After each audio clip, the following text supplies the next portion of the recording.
This gameplay video is brought to you by Brandon Drennan. A massive thank you, Brandon.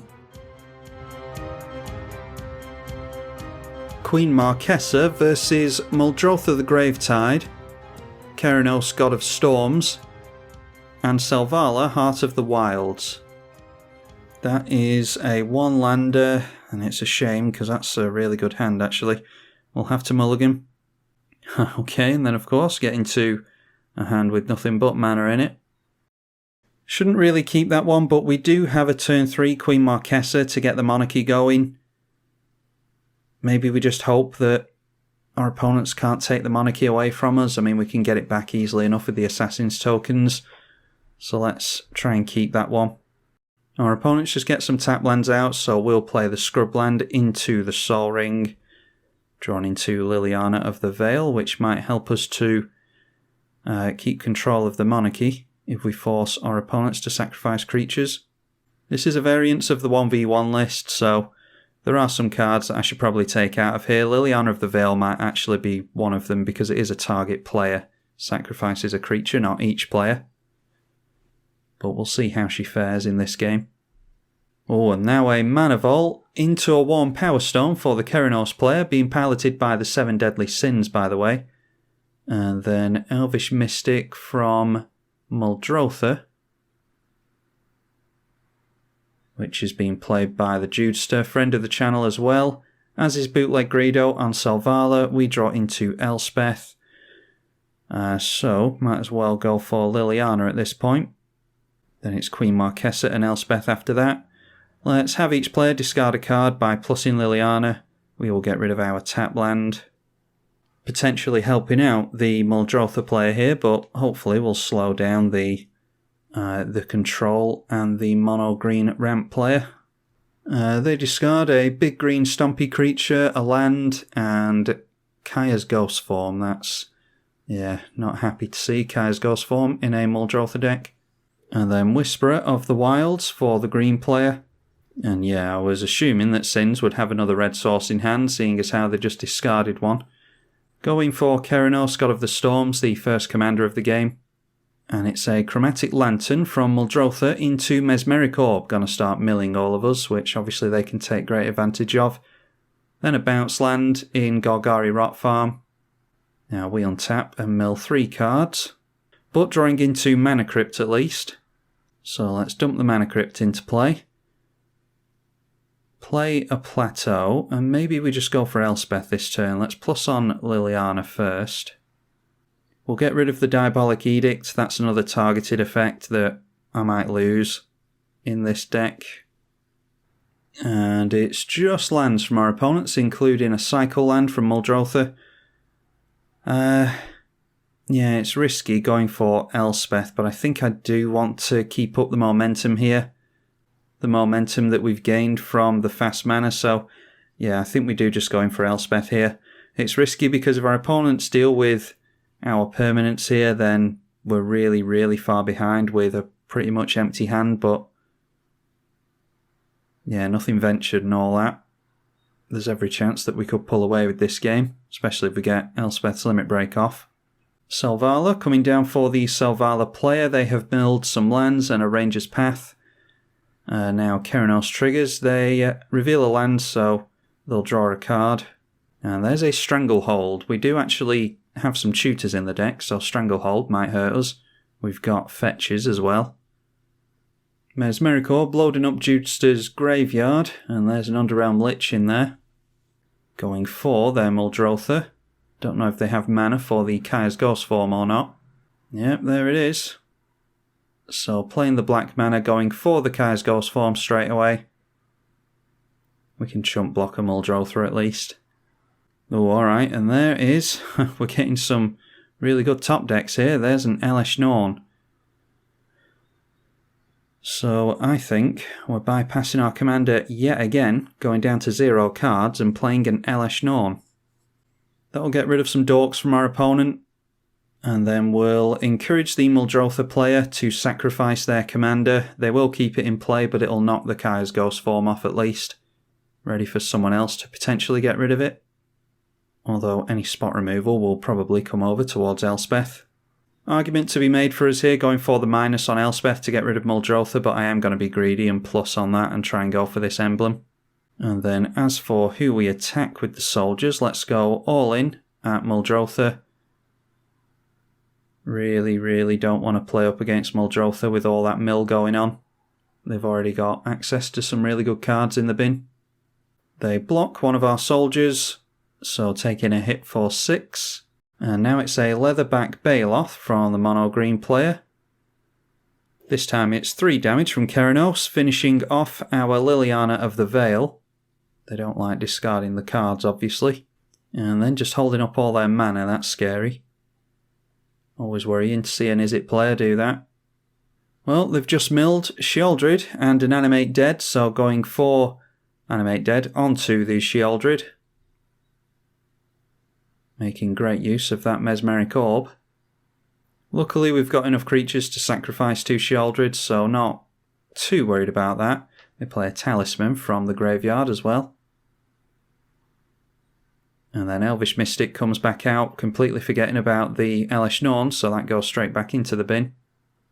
And then playing Ashiok Dreamrender, which is another means of us not tutoring, and it gets rid of our graveyard. I don't think we have that much, if any, graveyard interaction in this deck, so not too worried about that one.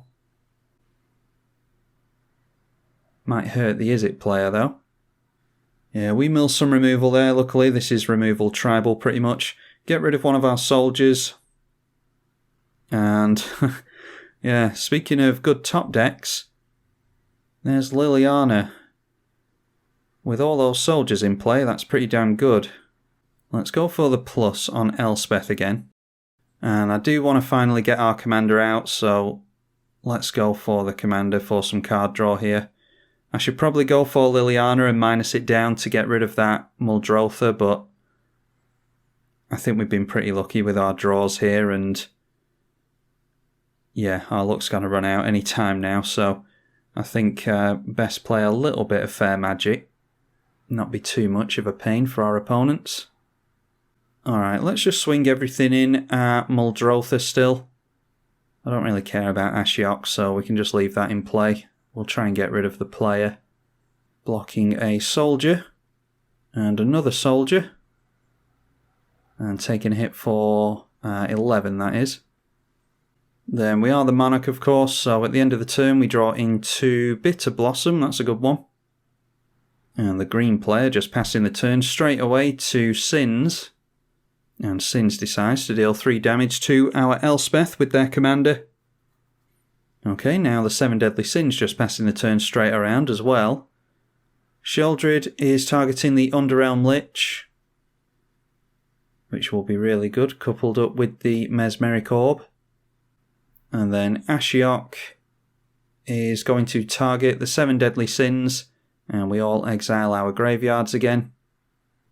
Kaya's Ghost form onto the Muldrotha again.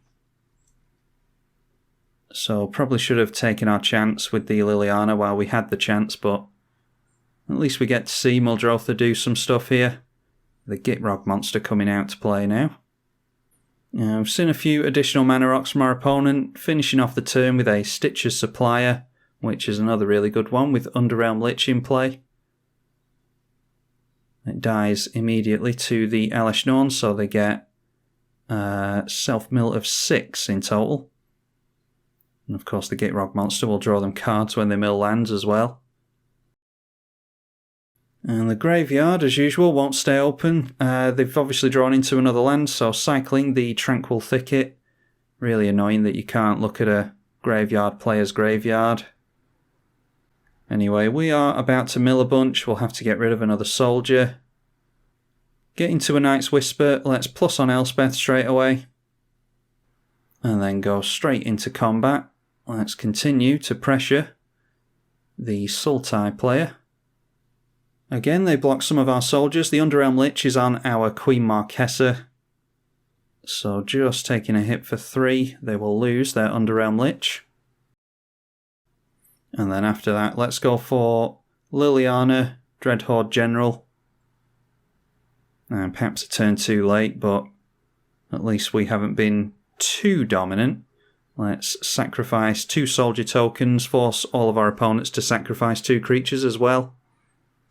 This will draw us a couple of cards thanks to the static ability. They decide to sacrifice Gitrog, and their commander, the Kaya's Ghost form, will do what it does best. And we get into a land and a wear and tear, so we'll play the land straight away. I think we'll just leave the turn like that and hold up the Lingering Souls. Draw into another land with the Monarchy. Explosive Vegetation from the green player continuing to ramp over there. Actually, haven't been looking at what they've been revealing off Keranos, have we? Speaking of which, oh, they've got Fiery Emancipation, Charmbreaker Devils, and now it's a Mystic Remora. I dare say we'll see that hit play this turn. 3 more damage with Keranos, and finishing off our Liliana this time. Yeah, Sins did ask where the soldiers are going, and I think we've consistently shown that we've been going in towards Muldrotha, but deciding to point the lightning bolt over at us anyway. So I think Sins is encouraging me to change my mind on where some of these creatures might be going. Anyhow, there is the Mystic Remora. Hopefully they can start making their lands now. It is turn 7 at this point. Let's go for the wear and tear at the end of Sin's turn. We'll go after the Warm Power Stone to punish them for going after our Planeswalker, and we'll go after the Animate Dead as well to get rid of that Sheoldred. Not going to pay into the Mystic Remora because we can't afford it. And our opponent needs to be very careful with their graveyard here and all that self-mill. They've got 64 cards in their graveyard and 15 left in the library. Anyway, playing out a Dimir Signet into the Remora. Don't think anyone's going to be paying for that. Then Animate Dead coming out again.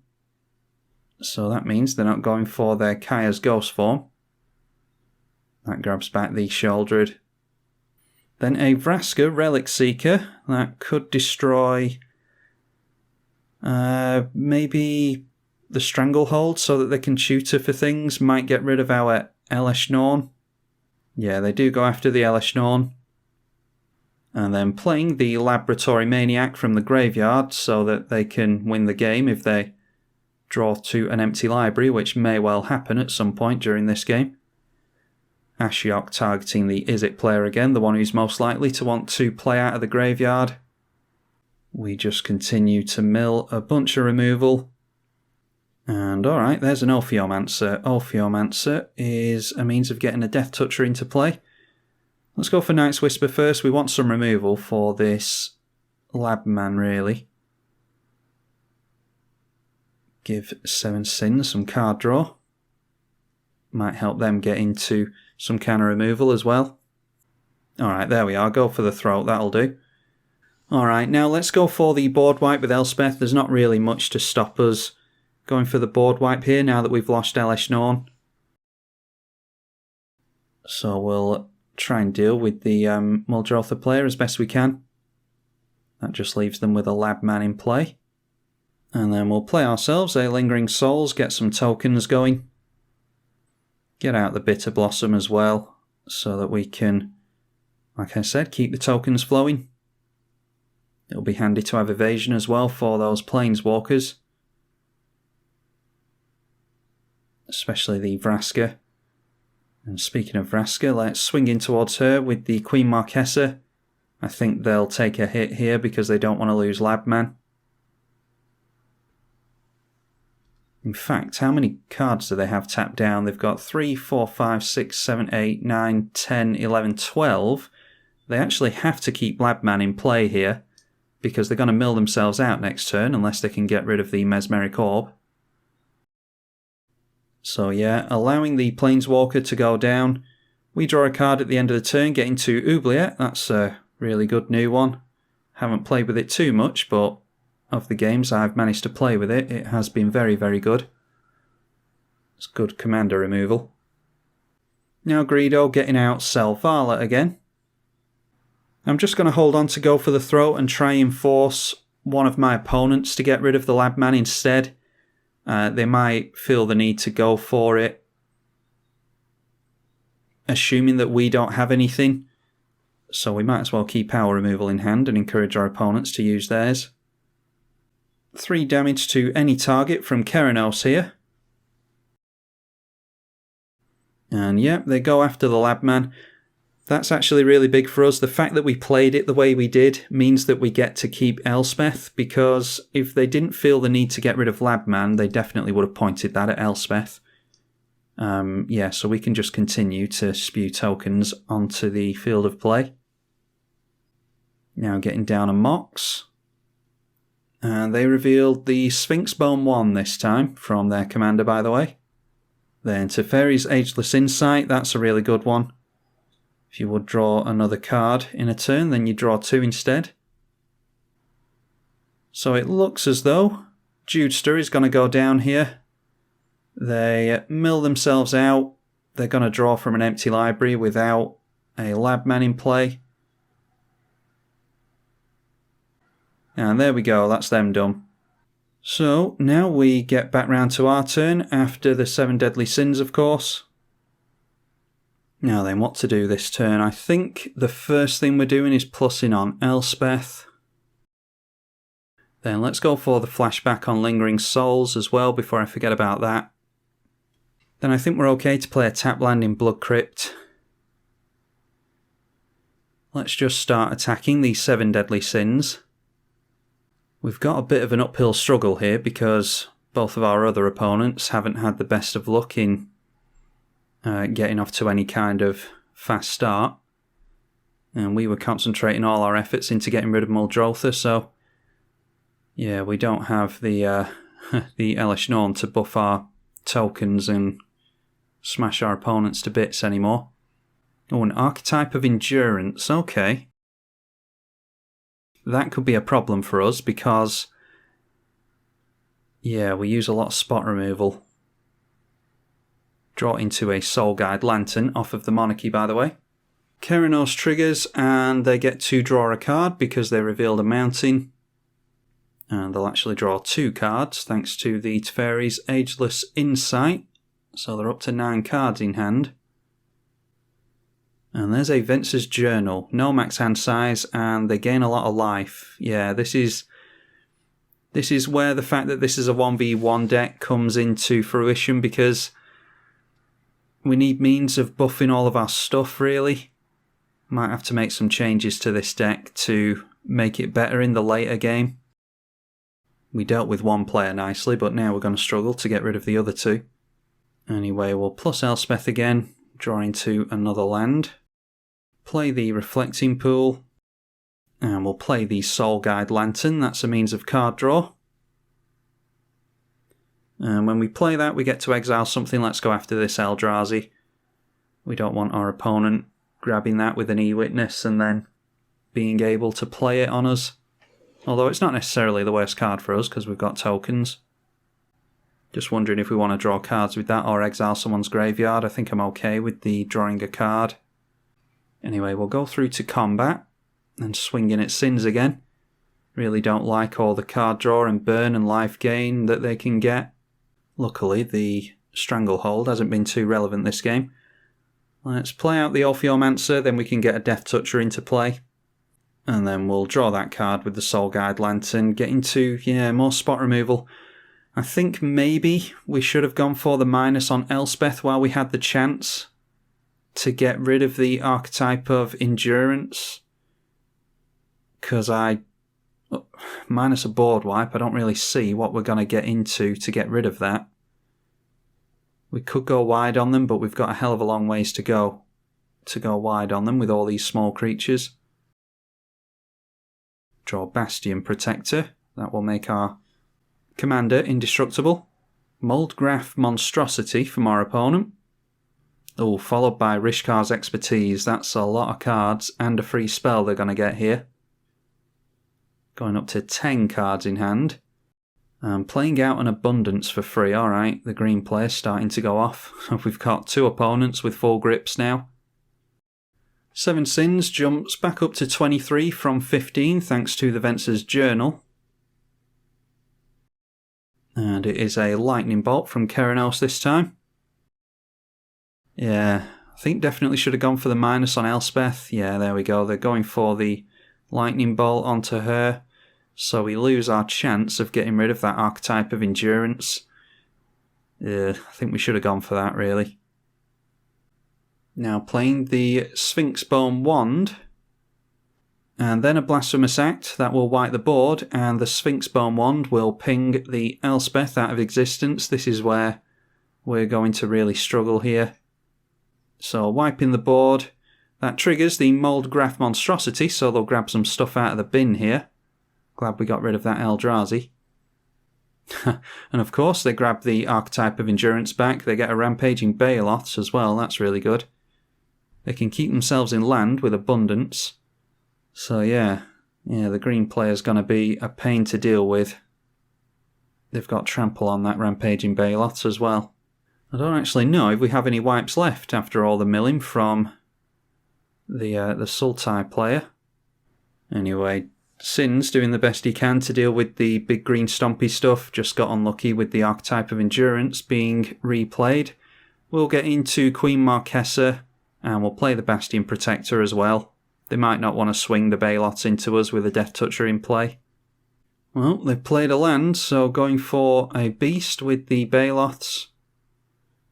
And then an Engulfing Slagworm. When it blocks or becomes blocked by a creature, destroy that creature and gain life equal to its toughness.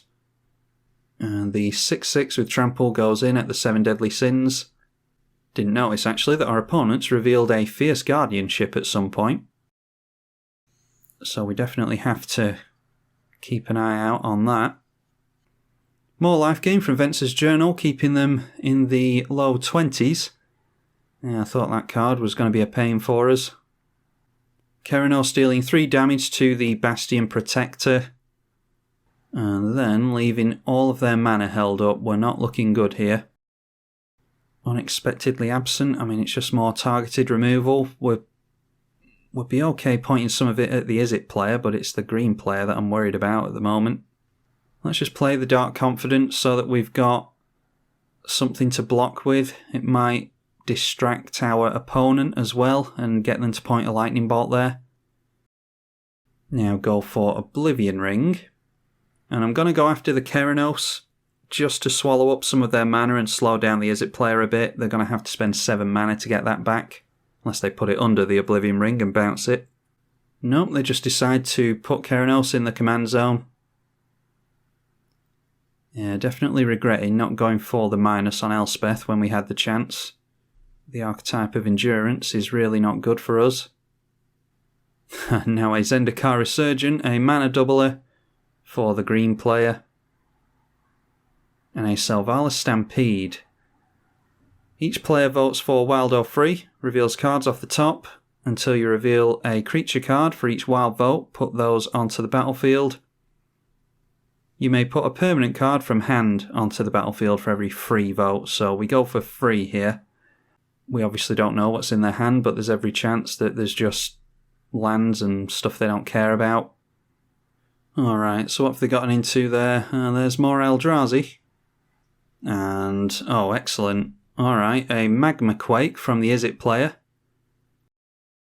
Deals damage to a bunch of creatures. That's actually going to take out the hexproof one, so they deal with that for us. We keep our fairies because they've got flying. Yeah, that's really good. They've still got the Artisan of Kozilek and the Breaker of Armies. Raging Raptors is triggered there. When it's dealt damage, you can search your library for a basic land. Yeah, that's alright. As long as we get rid of the Hexproof Enabler, that's fine with me. We can deal with the other 2 creatures just fine. So let's go for the throw onto the Breaker of Armies. And then it's Swords to Plowshares onto the Artisan of Kozilek. They'll gain a lot of life, unfortunately, but it's better than them having an Annihilator in play.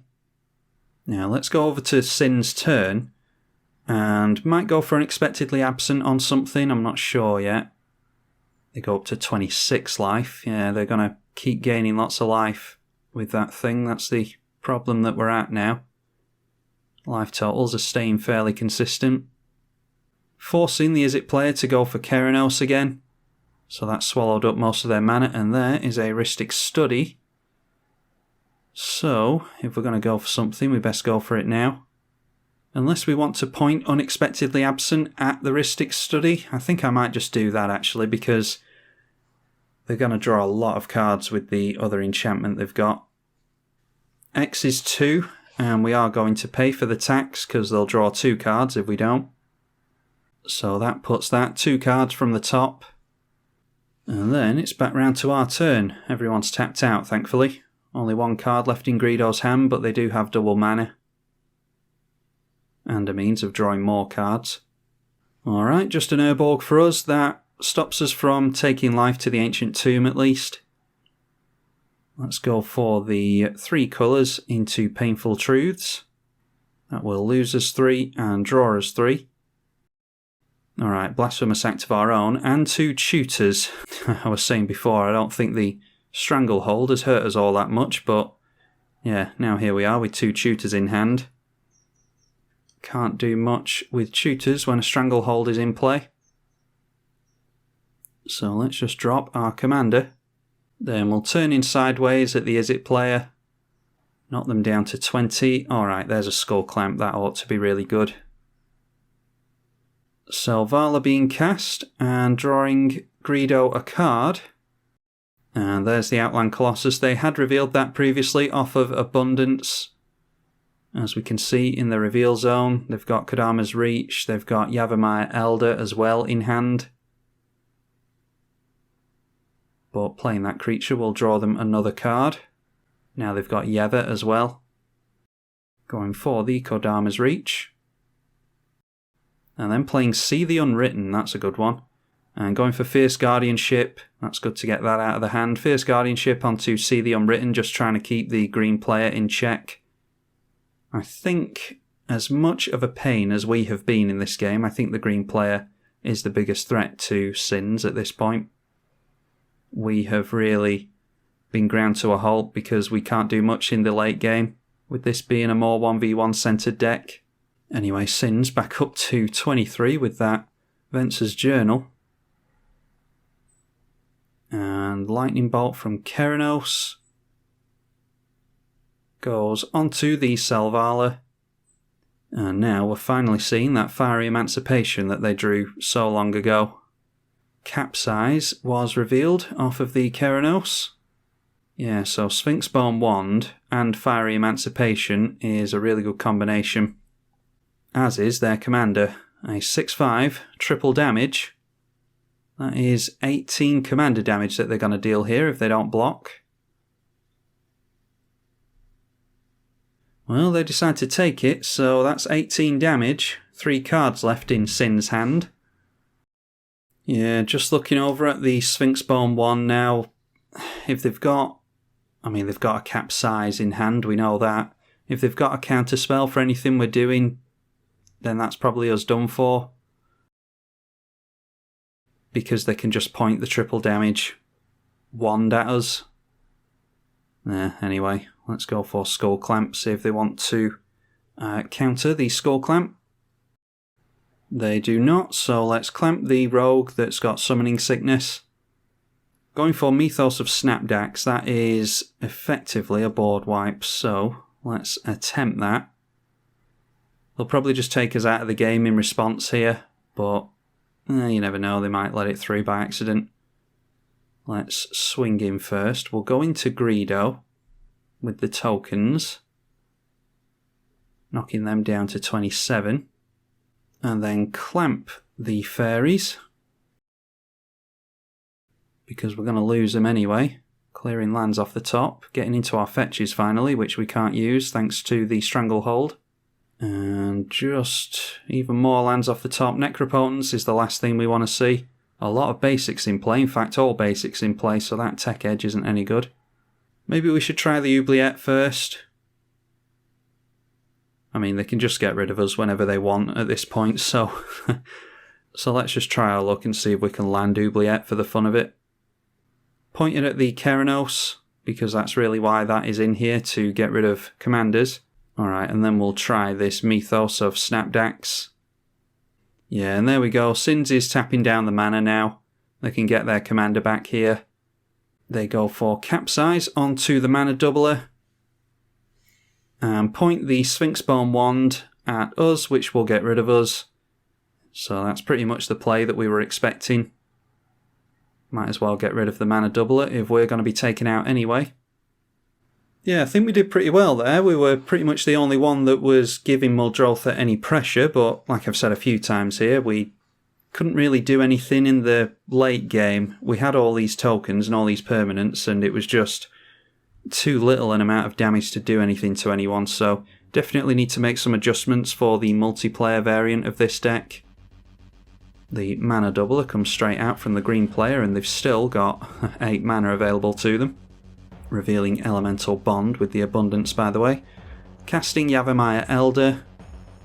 And then the 6/6 swings in over towards the 7 Deadly Sins. And they take that, so that makes it a Renown at 12/12. And a Lightning Bolt for Keranos. Bet they'd rather have the card draw at this point. They've got 3 cards in hand. Anyway, pointing removal at the Yavimaya Elder, which will have them draw a card. But that seals the deal for them because they've got their Keranos back. They get to deal lethal commander damage to the green player, so that's why commander damage matters, because it doesn't always matter how much life you gain if you're just going to take lethal to commander damage like our opponent has here. Hell of a comeback from the 7 Deadly Sins. They didn't do too well in the early game, were struggling on getting into lands, and we were distracted by Muldrotha, rightly so I think. Maybe should have pointed removal at some different things. Yeah, maybe should have gone after the Sphinxbone Wand. But a good game, I think. Learned something about my deck and that I need to change some things around. So you can go and have a look at the deck list and see what changes I've made if that interests you. This is one of my favourite decks in 1v1, and I think I'm going to continue to play it in multiplayer because, yeah, it is a really fun one to play, even in multiplayer as well. Hopefully you all enjoyed it. Let me know what you think of it in the comment section, and leave it a thumbs up as well to push the video through to other viewers. I'm tribalkai on the EDH channel. Thank you for watching.